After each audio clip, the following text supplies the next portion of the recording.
What if the way you've been telling your life story reveals the secret to what is holding you back? Stories play an integral part in how we see not only ourselves, but the whole world. Stories are more than just an important part of communication. They also reveal hidden aspects of our inner talk, which can either support us or end up holding us back from the very things we want most in life, without us even realizing it. Join author, mindset coach, and award-winning singer-songwriter Carrie Rowan on her show, Look for the Good, every Monday at 5 a.m. and 5 p.m. when she shares nuggets of wisdom from her internationally best-selling book, Tell a New Story, 5 Simple Steps to Release Your Negative Stories and Bring Joy to Your Life. Carrie's powerful stories and compelling guests will empower you to change how you look at your own life while giving you some powerful tools and tips you can use every day to help you feel better and move yourself closer to the life you've been longing to live.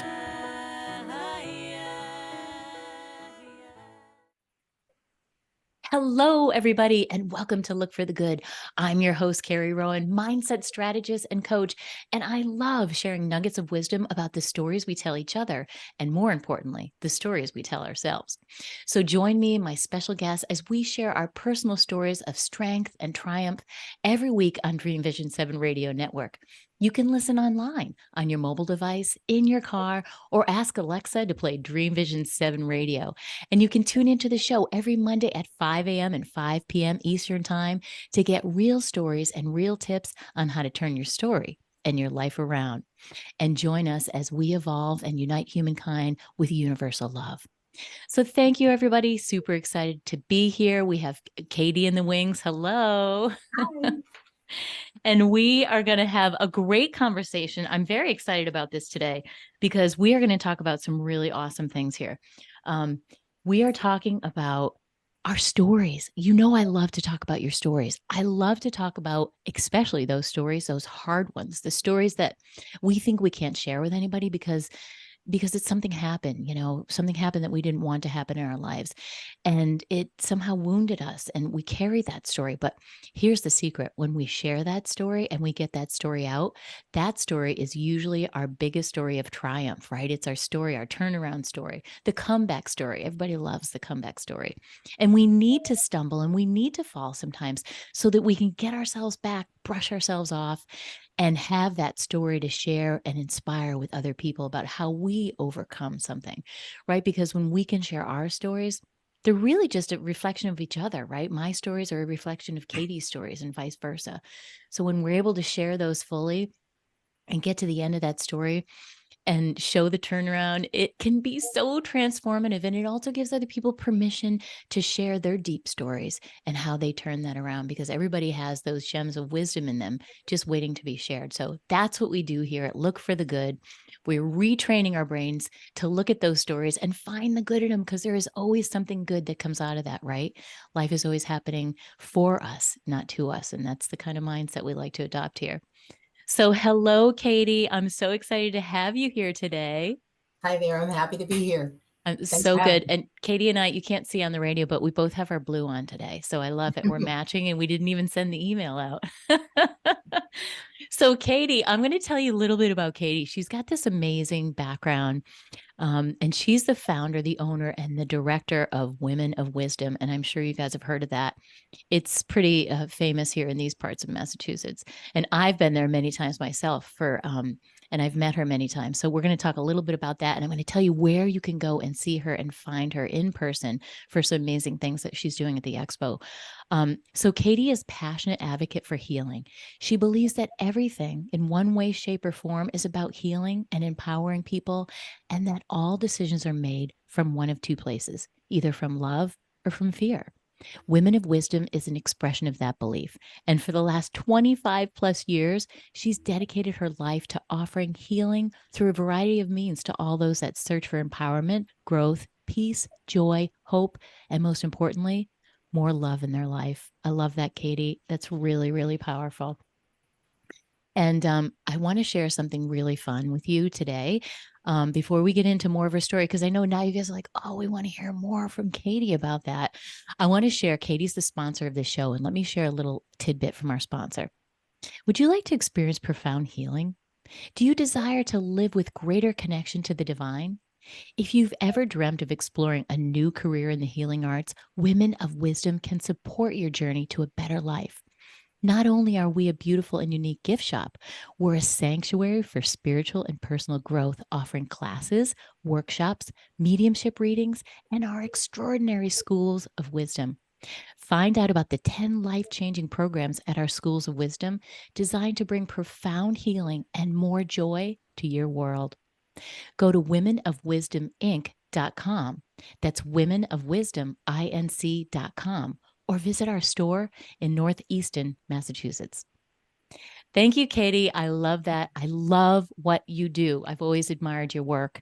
And as you know, I worked for Spirit of Change for a long time. So that's how I originally knew you. Tell us a little bit. I read a little bit about what you do, but tell us a little bit about how your story, your story evolved into your shop. Like, how did all that come to be? What was the turning point for you where you said, hey, I want to start this incredible shop of my own? Well, it all began really with me trying to figure out what I wanted to be when I grew up. Um, I started out in the corporate field and was in the corporate world for 15, 20 years. And it just didn't have what I wanted. I did all the things I was supposed to do.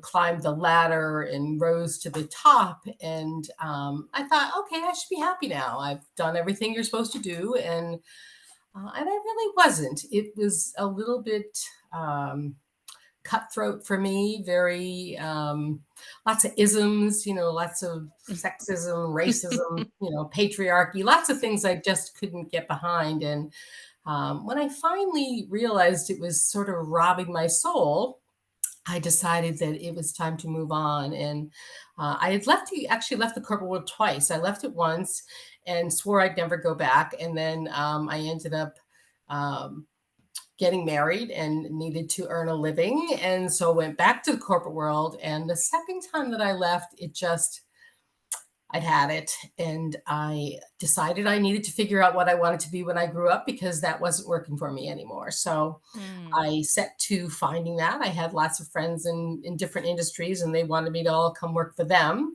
and work in different places. I checked out, food services and other corporate worlds and lots of other places. And none of them really worked for me. And I finally figured out that what it was is I needed to work for a little bit higher authority. I needed to work for someone who didn't have those same kinds of criterias. And that really, for me, ended up being the divine. That's Mm. the only one that I work for anymore. And so I used to go to spiritual shops, metaphysical shops, and a friend of mine and I used to go and when the kids were in school. And one day we were at one of my favorite ones in Brookline, and we're poking around and getting to ask questions and just doing our own thing. And she's sort of dragging me out because we had to go pick up the kids. And as we're out leaving out the store, we're walking to the car. And she says, you should just open one of your own. You're always in them anyway. And I kind of laughed and she kind of laughed. And we got in the car and I sort of sat there for a second and I thought about it. And I turned to her and I said, that's not a bad idea. And she said the same thing at the same time. And then we both said, what'd you say? And then I realized, well, that was funny. And thought, I thought, well, I can't do that. I don't have any money and I don't have any this and I don't do that. And I wouldn't know how to this and I wouldn't have that. And I have like all these excuses of why not to do it. Mm-hmm. But it kind of sunk in and it started to mulch and just started to kick around in my brain. I thought, well, if I did have any money, then maybe, and if I could, get a loan, and I kind of sat with it and mulched it for a couple of months, and then I got a postcard in the mail one day. This was when the Mind Body Expo was in Boston. This was Mm-hmm. a lot of years ago now, and I'd never been to one. And I decided that I was going to go. And I went and I found this big room filled with all the cool things that I loved. And I decided I was going to go see it all. And I walked up to one of the first booths. And there was this new deck of cards that had just come out called the Telefortune cards. And there was this big decorative basket. And the sign said, ask a question, pick a card. So I said, okay, well, and I sort of kind of put it out to the universe, is it for the highest and best that I open up a metaphysical shop on the South Shore? Kind of fully expecting a no. And I stuck my hand in and I pulled out the wish card, and it said, all your wishes will come true. And I said to the Ooh. woman, what does this mean? And she said, yes, yes, yes. And I just got this overwhelming feeling of joy. And I started literally jumping up and down in this big room. And the woman came around her booth and she held on to me. We jumped up and down together. And I realized then that I would do it, that it would happen, that the universe was supporting it, and that sense of joy was really my answer, because Mhm. it really was my heart's desire, and it really mattered, and it would end up becoming an amazing place. It took me, 2 years after that to put it together and make it happen, but here we are. It's now 27 years later. Wow. Yeah, yeah, and it's turned into so much more than I ever imagined it could. That is such a beautiful story. I love that you followed your joy because I feel like that's always a message. That's the yes, right? And it's you felt it in your body. You were literally jumping up and down. And I try to teach my clients to look for the answer in your body, right? I mean, you got a Mhm. resounding answer. And sometimes it's more subtle, but sometimes I feel like people just sort of downplay the joy factor when really, when you peel everything back, I feel like that's the most important thing to have in your decisions and your life. Absolutely, and when we make our decisions for the right reasons, they always turn out okay. Mhm. When we make them because we know it's the right thing to do, we make them because we feel it right down to our socks that this is gonna be okay, and there was a lot of different obstacles to overcome in doing that, but I knew because of that moment that despite all of the obstacles, that it would come together, and it did. I love that. And that's the other thing that I think it takes is the belief. You have to have the belief, right? You Yes. didn't know where it was all going to come from. You didn't even know where you were going to get the money to do it, right? Like, but you believed enough and you believed in that feeling deep down, like you said to your socks. I love that. And you felt it, and that's what I feel like we're missing in these day and ages is teaching people how to feel the answer, how to feel for it, because it's there. The answers are always there. We have them inside of us, but we're just so externally faced in this world. That's right. And the other piece of it too that I think a lot of people, even when they have that sense of joy and they find the mission, the other piece is staying really focused on it. I It took me literally 6 banks turned me down before Wow. I got someone to get the idea of what I wanted to do, and stand behind me and be willing to give me a loan. And it just takes sometimes pushing past the no's to get to the yes, and really being clear that it's just the details. Don't get caught up in the dramas and the what ifs and the and just staying focused on it. And that, I think, is a big piece of the payoff, is Mhm. that determination, and that clarity will pay off if you stay focused on it. I love that. What would you say? You said there was a stumbling blocks. There's always stumbling blocks, especially as entrepreneurs, as you and I both are coming from the corporate world. We share that together as well. Um, it's not the same. It's really different than the corporate world. It's not just laid out with a certain structure. You're sort of making it up as you go along. And I think that's scary for a lot of people. How did you overcome those things when they came up, whatever the block was, getting the money or everybody that you know is naysaying or whatever? Yeah, actually, there was a lot of naysayers. Actually, that one friend that was with me in at that shop was really the only yay sayer. Everybody else was a naysayer. My family, my husband's family, everybody really thought I was crazy, Mhm. and yeah, actually, I would say that the biggest thing in the end is kind of another funny story because everybody kept telling me, it was a bad idea. I mean, I had a guy from the SBA quote me statistics every time I went to see him, telling me what the odds are of success. And Oh, they were like 1%. And it was just one terrible story after another. no. And the funny thing is after all the naysayers, when I finally got the loan, when I finally got the place that I wanted, and I was in there, and we weren't open yet. I was trying to figure out what to bring in, and I was feeling very lost and very overwhelmed by it. And I was literally sitting in the book room, and I had my kitchen table there. That was my working table, and I'm sitting there, and I'm stalling, and I recognize that I'm stalling, and I'm just spinning in circles, and I'm all upset with myself, and I'm like, what is the matter with me? This is what you wanted. What is going on? And I realized that I was terrified, that I was absolutely terrified, that I'd put everything that I had into it. I'd put my pension into it. I'd put my house on the line. I'd put all this time and all this energy. And what if I fail? Mm. What if I fail? And I'm sitting there, and I just broke into tears, and I sat there and I sobbed for, I don't know, good long time. And then I decided, okay, well, here's your options, Katie. You can pack up your marbles and go home.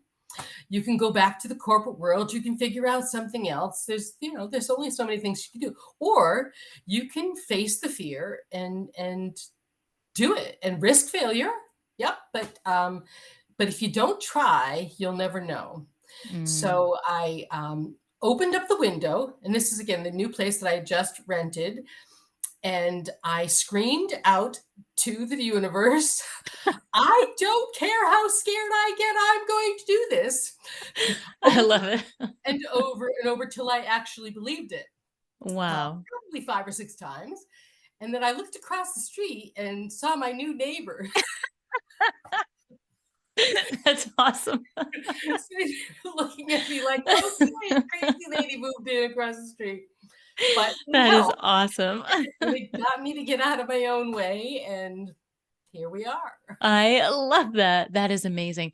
Talk about intention setting, right? You're literally, we say shout it out to the universe, but I guess we don't really mean it. But in your case, I love that. Let's open the I window did. and shout it out to the universe. This is it, man.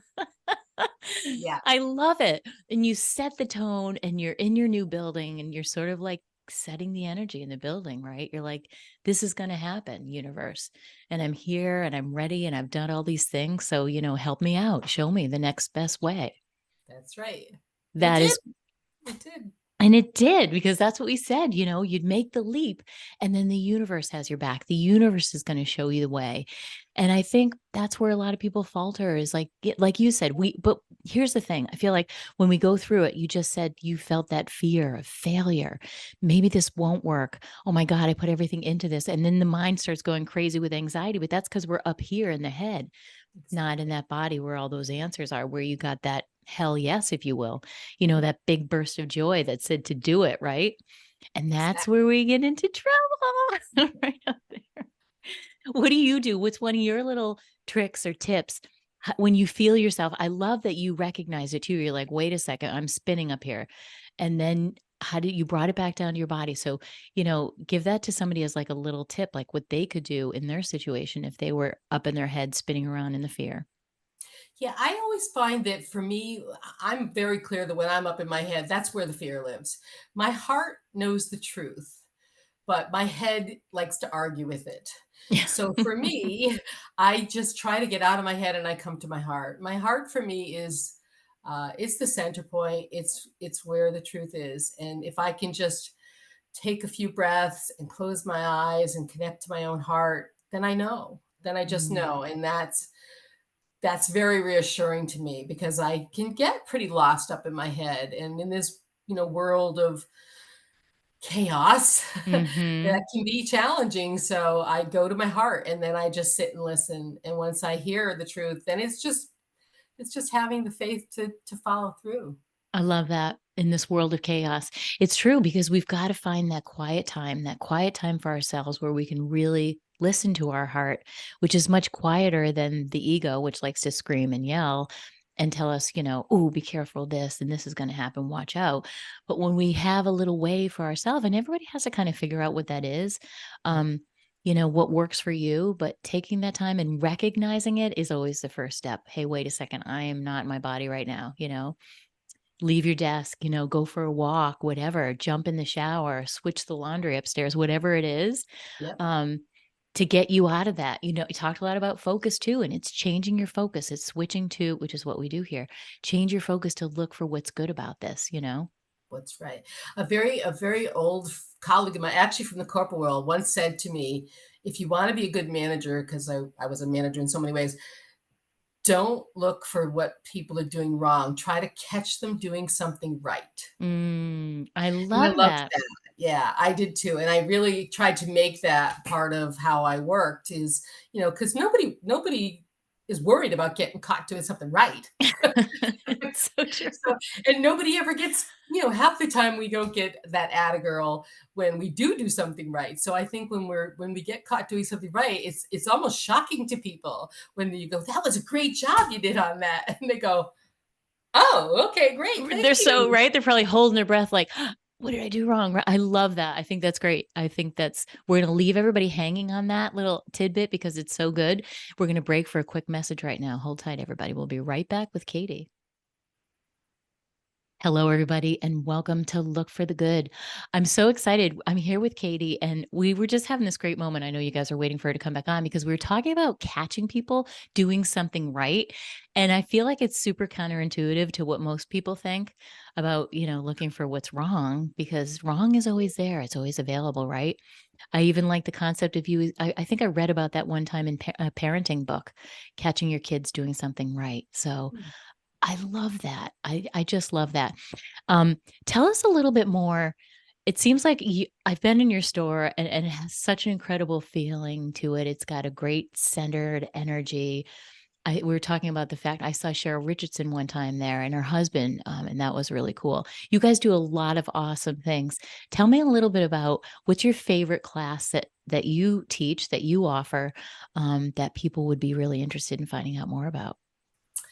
Well, we have a really great variety of things. I love teaching. I love everything that we do, but my favorite thing to do is teaching because I love to see the light bulbs go off. I love to see the shifting. And, I've been there long enough now to actually see lives really change and people grow in ways that are just phenomenal.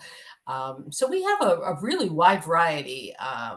One of the reasons I actually do the expo is that one person once told me that Women of Wisdom was one of the best kept secrets. And I Ooh. thought, well, this is not a good thing.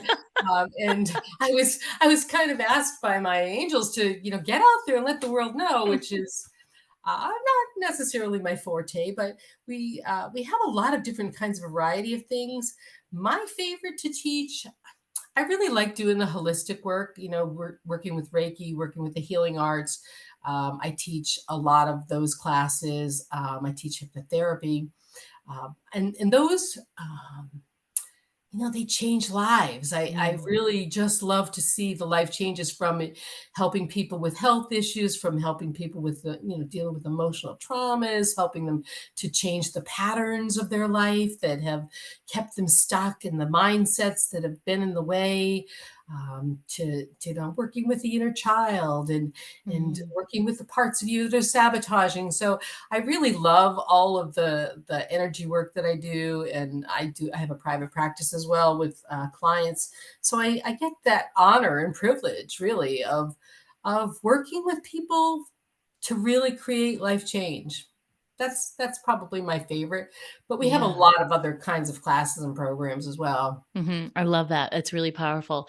I love hypnotherapy. Well, I love everything that you've mentioned. I'm a Reiki master myself, but I don't practice. Excellent. But I use it every day. It's just becomes who you are. Exactly. And I do it on my family all the time. And my pets, of course, love it. So, and distance healing is such a powerful thing, but there's so many things that you can do to sort of self-heal. I love the self-healing aspect of a lot of the things that you just mentioned. So when people think about changing careers or maybe they want to do something, they just have that feeling. I mean, your clients sound like my clients. People come to me when they know that there's something greater that they're supposed to do. They just can't figure out what that is, right? And Mhm. I feel like in walk the healing arts because the healing arts are a great way to, like you said, help people transform, clear out those limiting beliefs and find new patterns. But as you do healing arts for other people, there's this element of self-healing that I find so powerful. Would you agree with that? Absolutely. I mean, that's really what it's all about. It's really finding your way to be empowered, to take back your power in life, whether that be the power of your choices, whether that be the power of your work path, whether that be the power of, healing your family and the legacies in your family. It's really all about empowerment in so many ways, because we forget how powerful we are. Mm. And one of the things that people often ask is, why did I name it Women of Wisdom? And they always think it's, about me or about some, wise woman in the back room somewhere. But no, it's really Behind the about, curtain. that's right, behind the curtain. It's really about reminding women, particularly, Mm. of the wisdom that we have.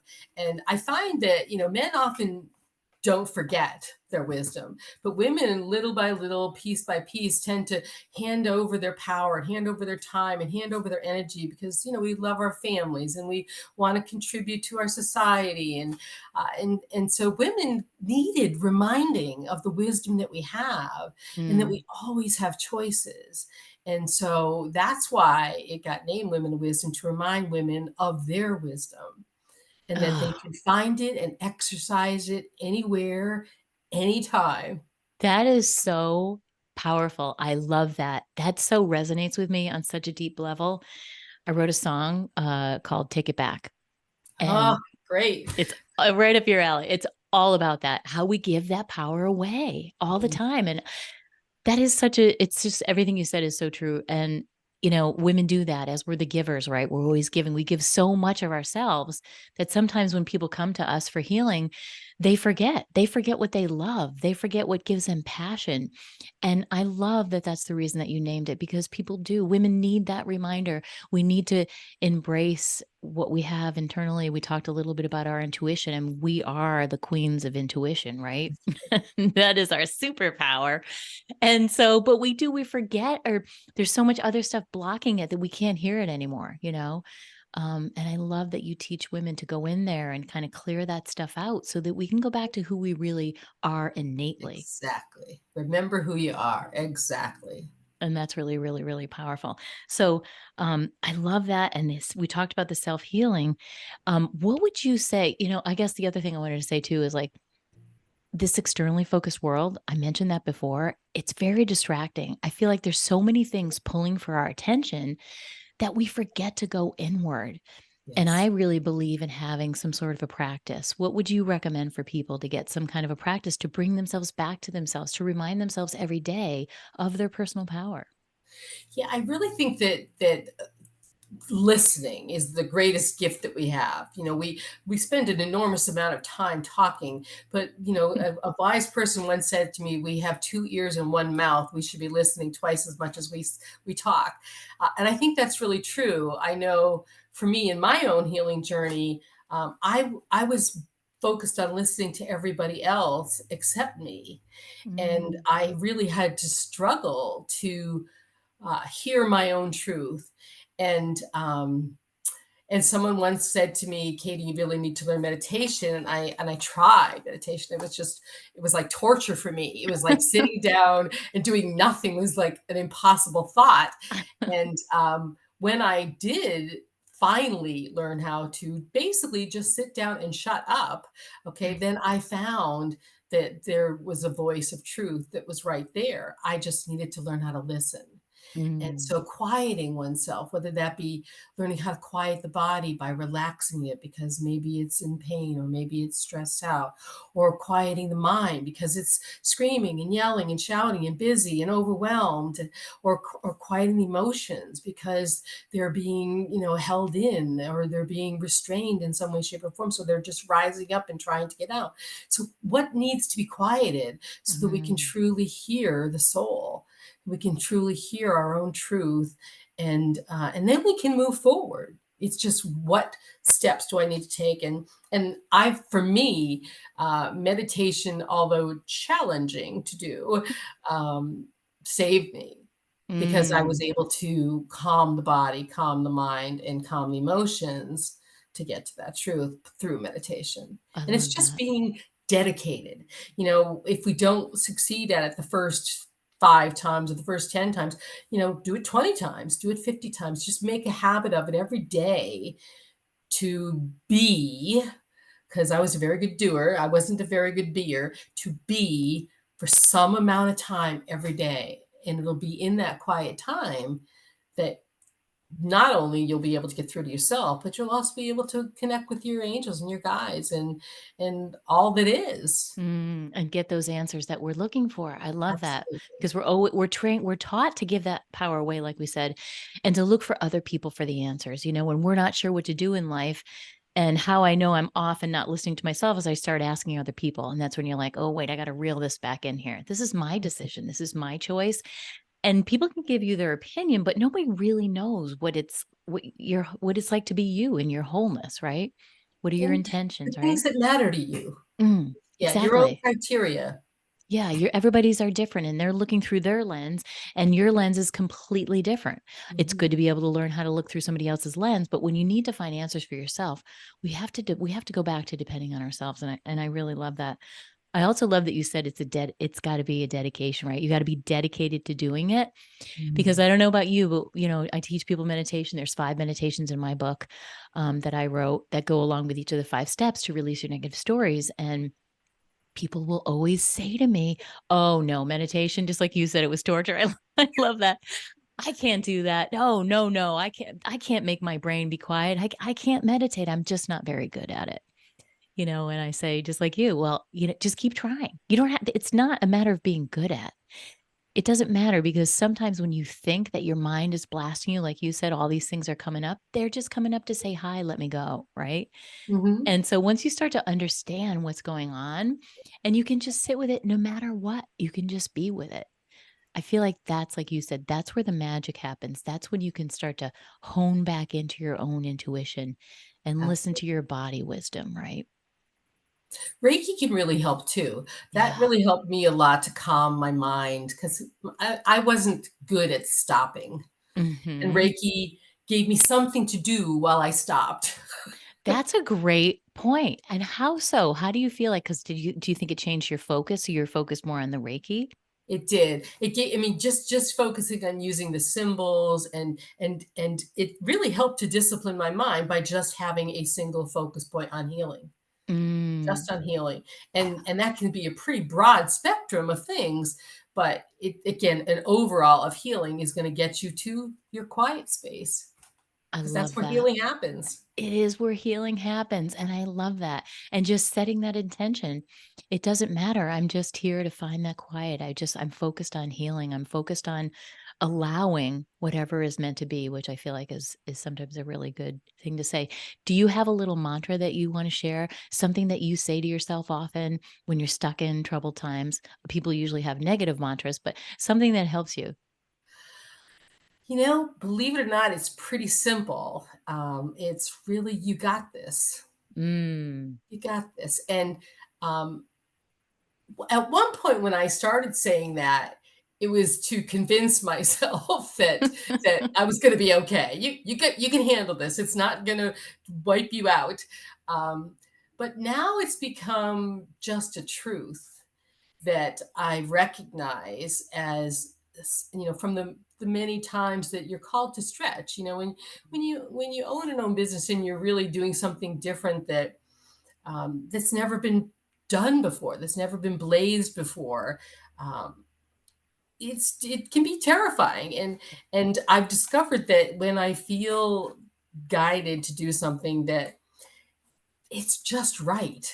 And I just need to remind myself, you got this, and get out of the way of, get my fear out of the way, get myself out of the way, get my doubts out of the way, and just go with it. And it always amazes me. One of the things with the expo, way back when I first started doing the expos, I'm not a public speaker. I mean, that's definitely one of my fears, and it's one of the reasons I was always very happy being behind the scenes and not so much in front of the scenes. And when I was asked by my guides to do the expo, I was like, you don't want me to public speak. That would be terrible. And I basically was told by them, you just need to get out of the way, Katie. Just get out of the way and let us do the talking, and it'll all be okay. And that kind of became the way the things were. I just had to show up, get out of the way, and allow spirit to communicate through me. And that's pretty much what I do for teaching, for public speaking, for podcasts. I love that. Get out of your own way. That's a really, Yes. really great quote. But I love your "you got this." That is a great mantra. And we say that to everybody else, but why don't we say that to ourselves? So, Yeah. so hang on to that thought, everybody. I know you want to hear the answer to that. Don't go anywhere. We'll be right back. Hello, everybody. Welcome back to Look for the Good. I'm here with Katie from Women of Wisdom, and I'm super excited to tell you a little bit more about where we left off. But before we do that, a word from our sponsor. Would you like to experience profound healing? Do you desire to live with greater connection to the divine? If you've ever dreamt of exploring a new career in the healing arts, Women of Wisdom can support your journey to a better life. Not only are we a beautiful and unique gift shop, we are a sanctuary for spiritual and personal growth, offering classes, workshops, mediumship readings, and our extraordinary schools of wisdom. Find out about the 10 life changing programs at our schools of wisdom designed to bring profound healing and more joy to your world. Go to womenofwisdominc.com. That's womenofwisdominc.com, or come visit us in Northeastern and you can see Katie. Thank you, Katie, so much for all the incredible wisdom that you've been dropping, these little wisdom bombs. They're awesome. We started talking a little bit about getting out of our own way. We talked about a lot of incredible things, but I really love how you try to refocus people on their triumphs because I find one of the things that I love having clients do is to make a feel good folder, right? I'm all about looking for the good. So this feel good folder is a list of all the really cool things they've done in their life.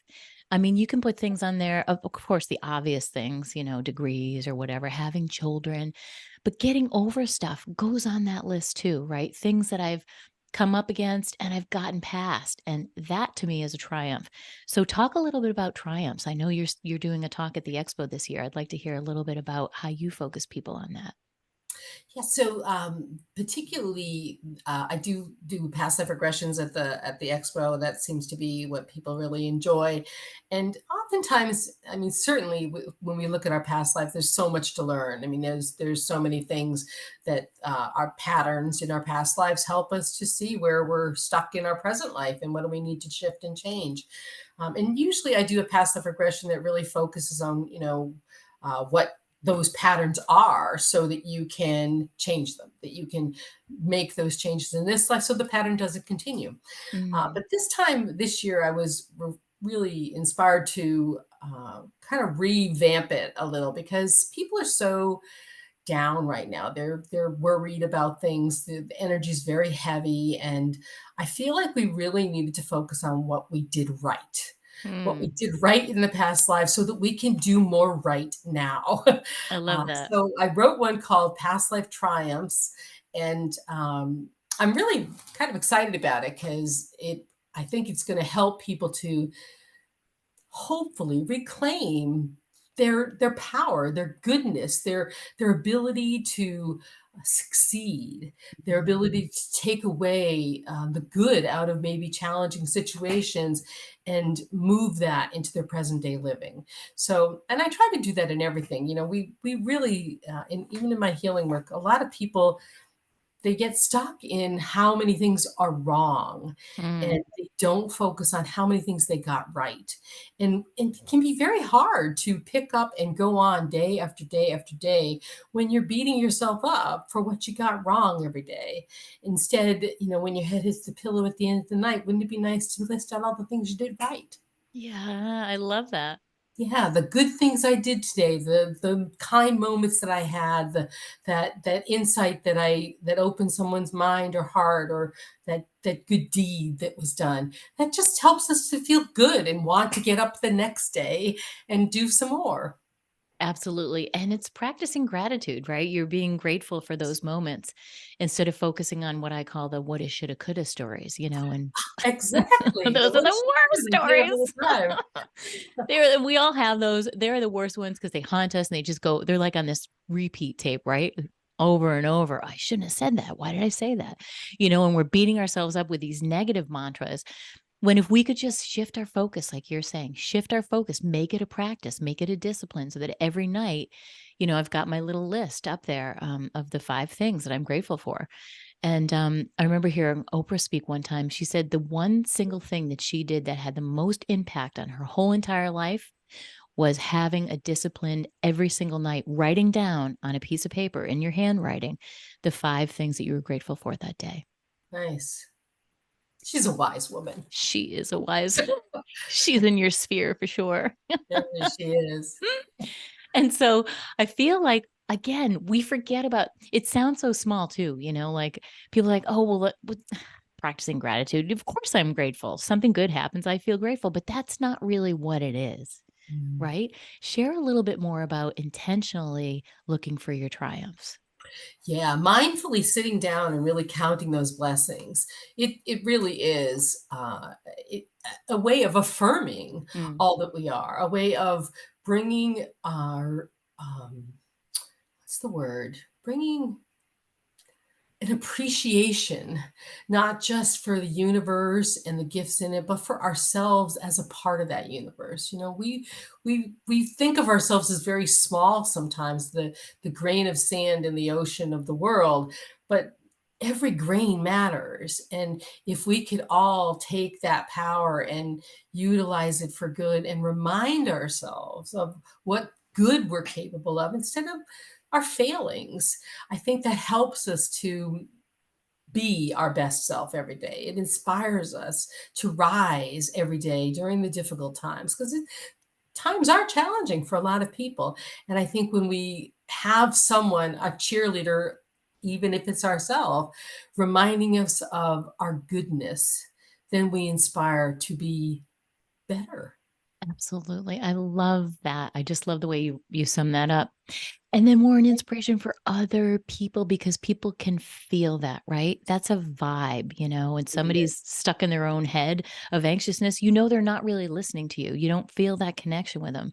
They've lost sort of connection to their own heart. So these are the things that bring you back to the connection of your own heart, remembering who you are, what you've done. And then when you have self-compassion, that's I think where the birth of compassion for other people comes from. Absolutely, absolutely, and it's gotta start at home, because if you're judging you, then you're judging everybody else too. So it starts by learning how to be kinder and gentler, and I think that's a good mantra for the whole wide world, to be kinder Mm, and gentler. yes, And you're kinder. required to be. It's so true. Then you're required to be, right? Always go up and above. I wrote a song because I used to perform for kids for many, many years. And it's called Be Kind, like BBEE, because it's a story about the bees and how they spread goodness and honey and they spread the sweet stuff all around. This is before the be kind and the kind thing even was hit the markets. Like this was years ago. So, and it's a message that we all need to be reminded of. We don't feel like we should have to be reminded of, but we do because we're stuck in our heads. We're living in these tumultuous times. And if you look at the stats, it's sad to see how many people are struggling, with anxiousness and especially the younger generation. So Yes. it's troubling, right? So you've Mhm. given some incredible ways for them to really shift their focus and start to feel a little bit better with these practices. I love that. So tell us about your booth at the expo. Well, I've been to the expo. For many years, I was the musical event that, when everybody was lined up in the turnstile, Yeah. there were hundreds and hundreds of people. The line would be out the door to get into the event. It could be raining, snowing, sleeting. I don't care. People are out there waiting to get in. Remember? And like people and the excitement that would build in that turnstile. This is before COVID. We don't do turnstiles anymore because everybody was just too close in together, and we were playing music. It was so loud. The vibration, I'm surprised, didn't blow the roof off that place. So the expo is really a magical place. If you guys listening have not ever been, you've got to mark it on your calendar because this is the place you want to be. Tell us about your booth and what you guys offer there. So we will actually have a front booth this year. So we're very Ooh. excited about that. And what we try to do is we try to bring a little smattering of women of wisdom, like the whole picture, into the booth, which is Mm-hmm. a challenge. So we bring some merchandise, just a little bit that we have, a couple of tables.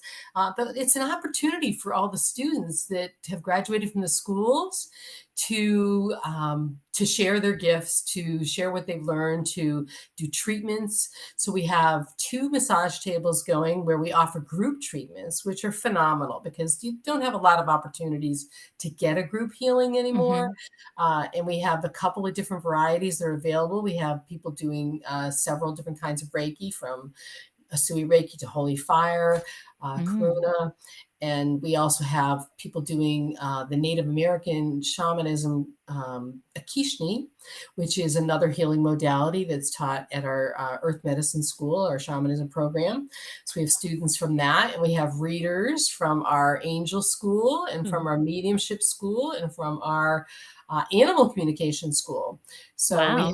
have lots of students that have graduated from the programs, and many of them are in private practice now. And so we offer mini treatments and mini readings at the expo, and we have lots of brochures and information about our programs. And we bring some of our favorite, like our essential oil sprays, and our some beautiful jewelry that's hand beaded by a colleague of mine who channels the divine energy into the beadwork while Ooh. she's making them. So those are awesome, Wow. and lots of other things. We bring, some merchandise with us as well, and but it's a fun time. It's an opportunity to kind of get an idea of who we are, and kind of see what we do and what we're all about, and we hope to see lots of people there. Oh, it's usually, I mean, there's over 10,000 people that go through that event in a weekend. And it's on November 10th and 11th this year, you guys. That's coming up pretty quickly. So November 10th and 11th, you can get your tickets online at naturalexpo.org.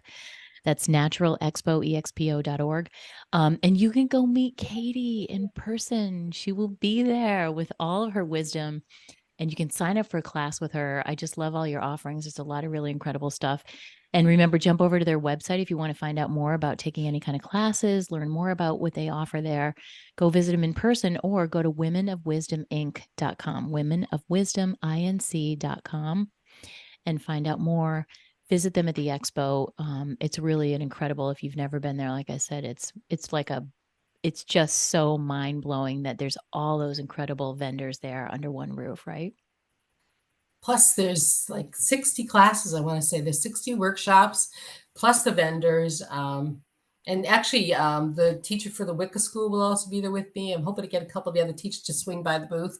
Oh, We'll yeah. see if I can. Good stuff. And they also have great food. Speaking of good stuff, right? They also have the nice, all like holistic vegetarian, incredible stuff down at the end of the expo. So go visit it and say hi to Katie. If you're there, go by her booth and say, I heard you on Look for Good. Um, and so, Katie, leave us with one last little tidbit or a word of wisdom, just one little thing that you do for yourself that makes you feel just a little bit better every day. For me, one of the hardest things I ever had to do was to make time in my life for myself.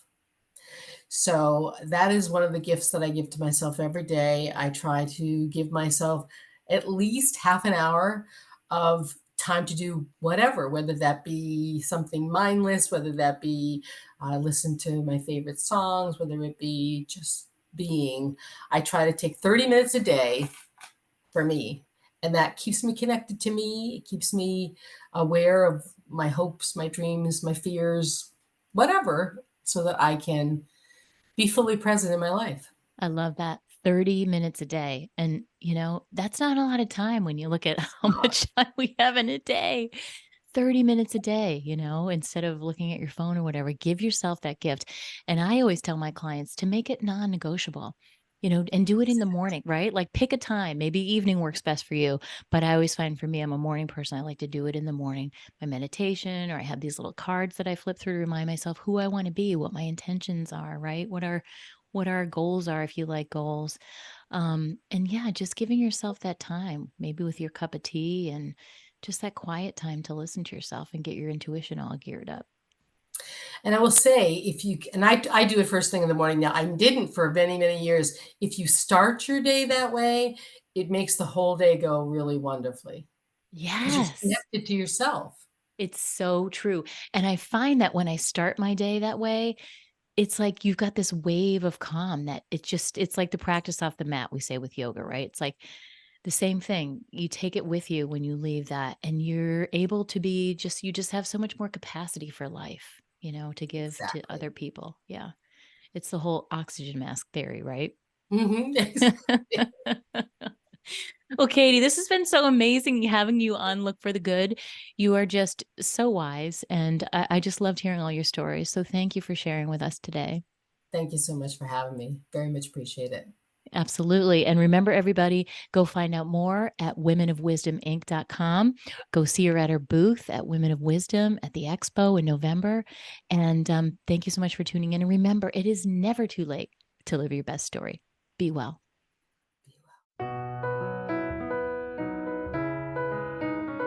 Thanks for tuning in to Look for the Good with your host, Carrie Rowan, best-selling author and mindset coach. Join us every Monday at 5 a.m. and 5 p.m. right here at Dream Vision 7 Radio Network. If you weren't able to catch an episode, no worries. Just visit our website to find all the archived episodes of Look for the Good on demand so you don't miss a thing. And remember, it's never too late to live your best story. For additional resources or to find out about how you can work with Carrie directly, visit carrierowan.com for more details.